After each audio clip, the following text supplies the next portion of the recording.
Okay, so this next one comes from r/true off my chest. Another best of Redditor updates, though. Yeah. It's titled, My Girlfriend, 27 female, did the sweetest thing for my brother, 9, and now I know she's the one.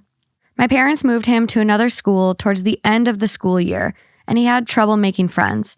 He still invited his whole class to his birthday party. That was on Friday, but nobody came. None of the kids. It was really heartbreaking to see all of the empty tables when he was really looking forward to it. My girlfriend of 4 years decided to call her brothers, asking them to come over, and she took off to go pick up her nephews. They're a little older, but they were still really nice to my brother. She called up her friends with kids. It wasn't a ton of people, but it was way more than before, all thanks to her.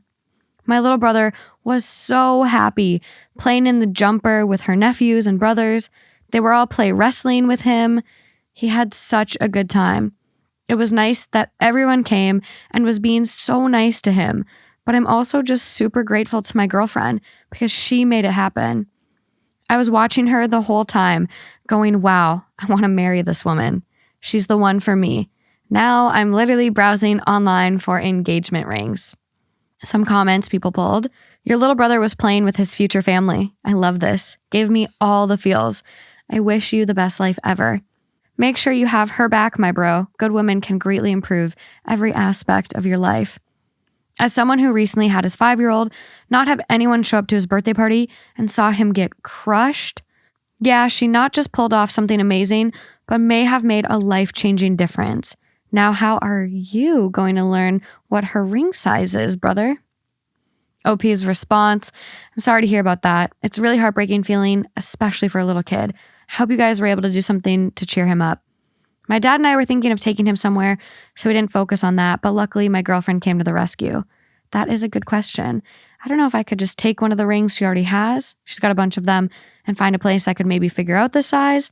If anyone's got ideas on how to figure this out covertly, I'm open to hearing it. So the update. So this happened June 20th of 2022, this year, and this update came July. So less than a month later, July 6th, less than a month later. Update. My girlfriend did the sweetest thing for my brother, and now I know she's the one. She said yes. I proposed to her on Sunday after we decided to go on a camping trip. Y'all, she would not even let me finish my speech that I've spent all week practicing for nothing, LOL. I know some of you were telling me ways to figure out her ring size without her getting suspicious, but I just wasn't built for that level of stealth, so I brought in her sister to help me. My girlfriend, oh, sorry, my bad, fiance, Yep. was crying. I was crying. She said yes, and that's all that matters to me. She's made me the happiest guy. Seriously, I'm still beyond happy it all worked out. We haven't been able to stop smiling at each other anytime we're in the same room, and I love it, LOL. All that's left is the wedding and the rest of our lives together. Oh, God.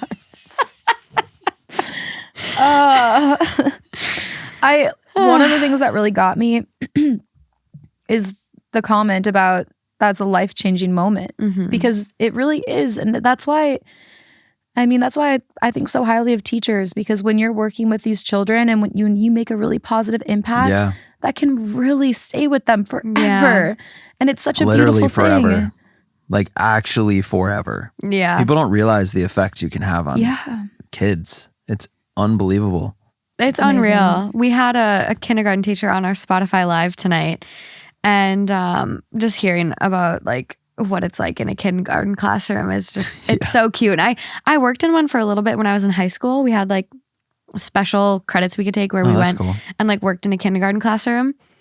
And these kids, like, they're so cute. Like nuggets. Well, and they're just so impressionable. Like what they learn at that age is so important. And like, I just remember this one moment where we had a little girl who had Down syndrome in this classroom I worked in. And she was adorable, like the kindest little soul, just wanted to be included, wanted to have fun, wanted to make friends. And I remember I was leading the line from the kindergarten classroom to like the music room one day. And all the little girls like clamored to the front of the line to like be close to me. And this little girl I'll just call her T, so I don't give her name away. But like T came up and like wanted to like hold hands with these other little girls that were holding hands, and one girl like swatted her hand away. And I remember looking at them and I go, that is absolutely not acceptable. I go, if you're not going to hold hands with everyone, no one's going to hold hands. Everyone drop hands. And we all walked to music. And I just like, good. I just like, I'm like, they're in kindergarten. They already know how to bully. But I like, you just think, and I'm like, if I maybe helped create not bullies right then, it's just like, they're so impressionable. Absolutely. It's crazy. That's amazing. I love that you did that. Let me just toot my own horn here. Good. You should. You should. Like, those moments are important to talk about. They're so impressionable. Like, and I remember the first time I got bullied on a elementary school playground. This kid threw a Hot Wheel at my head. Like, asshole. Wow. And it's like, if someone would have been there for me, or when I got bullied in high school, like if someone would have been there for me. I feel like I go into a kindergarten classroom and be like, aliens are real. We need to go to space. We need to get to the next star. We need to go to the nearest planet. Bro. Sign up for the Astronaut Academy. You've always wanted to be an astronaut, right? What about, what's the new moon that we found? One of Jupiter's moons? New moon. It's just Titan, Saturn's moon. We just got a clearer view of it. Yeah, but it looks like Earth. Yeah. We got to go there. I want to see what it's like. No, I know. So some of these kindergartners will be on those missions. So let's get it going. Let's inspire them now while they're impressionable. They're going to go home and have nightmares. No, they are not. They're going to be inspired and excited compared to all the boring stuff you learn in school. True. I think I told you guys this before, but this was a little bit older, but I was in 7th grade, still a kid. And my mom just like never took, or dad, like my parents, stepmom, no one ever like took me to back to school shopping. Or if they did, I don't know. I just never really went back to school shopping. So what'd you do? You were the kid on the first day who was like, hey, you got a pencil? Hey, you got a piece of paper? No. I would get supplies. I meant new clothes. Oh. Yeah. That's really common though. Yeah. It's really common, especially for people that just can't afford it. Well, and my mom would be, it was like, there was attempts in some sorts. Like I'm not like throwing anyone under the bus. Like I remember one time, like my dad and stepmom took me. Are you sure? Throw them under. And it was super overwhelming for me, and we like didn't get too far. And then I know like another time, my mom used to always just say like, no, we'll just go shopping like after it's like there's sales right after like the yeah, and which was true. But then it was like, we didn't always end up going. I don't know. It was just, everyone was all over the place, but it was definitely a core memory for you. It was, because I was wearing these sandals that were like the only shoes that were comfy for me. That's another thing, is I had a really hard time with shoes, but they're the only things that were comfy for me. And it started getting really cold, and I'm still wearing these sandals. And I was so embarrassed because this guy next to me was just like, what are you doing wearing sandals? That's so weird. It's cold outside. And this other guy looks over, and they're like both popular, and I was not. And this other guy looks over, and he was just like, what's the problem, dude? I'm wearing shorts. What's the big deal? And he goes, there's no big deal. Yeah, and like, hell yeah. You guys, you don't even understand how much that meant to me. Like that was everything that stuck with me. It's a core memory. I can't even explain it to you. And I still know who that guy is. And like every time I run into him, I'm like, you said my sandals were okay. Isn't it crazy though how some little things, I have a bunch of those from school that I can remember. Yeah, because you had it rough. You like didn't have friends.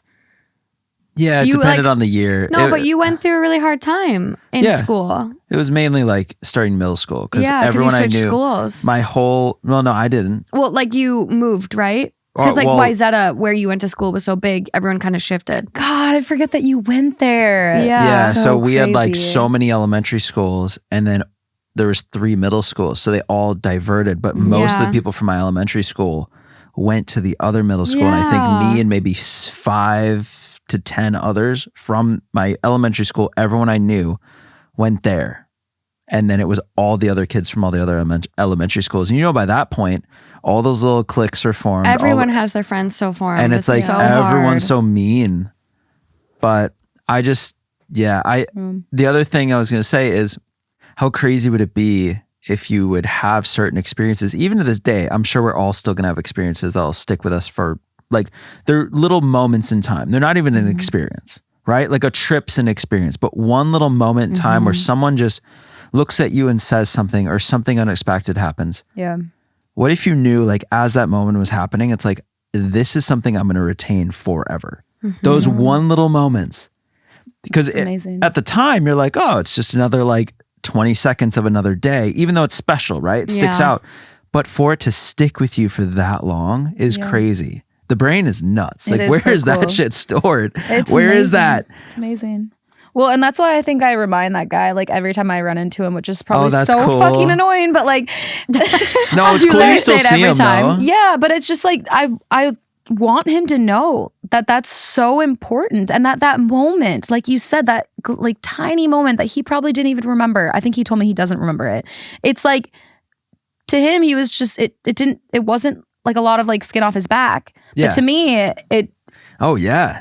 It's made me who I am today. I know. Just kidding. But like seriously, like it's so important. Yeah. I know. Well, I mean, you don't know what that changed. Like, you don't know how that affected your confidence just going forward. Butterfly effect. Throughout the rest of school. Yeah. You don't know. That shit can. Yeah. Exactly. Not wrong. I just love kindness. I came across this thing called the Angel Tree. It's like from the Salvation Army. You can post like your kids and their list and what they need for the holidays. And there's so many other organizations that do this. And I learned about Angel Tree from a TikTok. And it's like, I wish there were just more ways to find out about all these programs to help, because I went and looked, and like today was the last day you could have shopped. And I was like, fuck, I would have gone so much shopping. Like, I love shopping.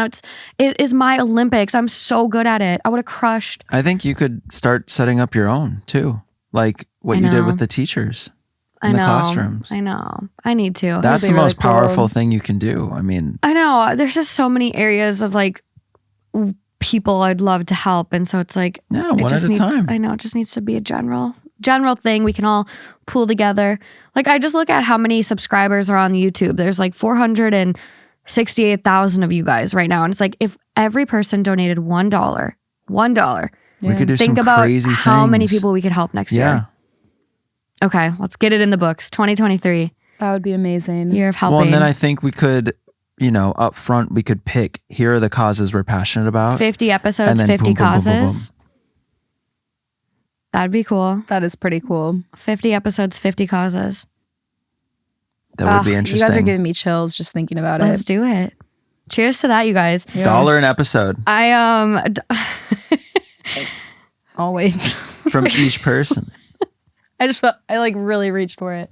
All right. I'm kidding. Okay. Thank you. Well, I mean, if it was $1 an episode each person, that's $50. That kind of gets expensive for everyone. But like $1 a month, like $12 a year, we could set it up as like something. Like I'll look into it. But goddamn, January's coming fast. I got to get to work. Let's do some shit though. Let's do it. There's so many people we could make a difference. It's so important to me. So let's do it. Maybe one year in the future, we could have like $1 million donation, and we just have one of those giant checks. Can you imagine? That'd be incredible. That'd be dope. That'd be fucking insane. Think about how many people that would help. We're going to do it. Wow. We're doing it. Are you going to cry? Well, yeah, I'm picturing that moment happen, and then we replay this clip, and it's like, literally. Fuck. Yeah. We're going to make it happen. Yeah, we are. Okay, 2023, the year of, what do we call it? Can't just be like the year of change. Year of something. Post in the comments. Let me know what we should call it, but it's going to be a good one. It's going to be a good one. I'm thinking. The gears are spinning.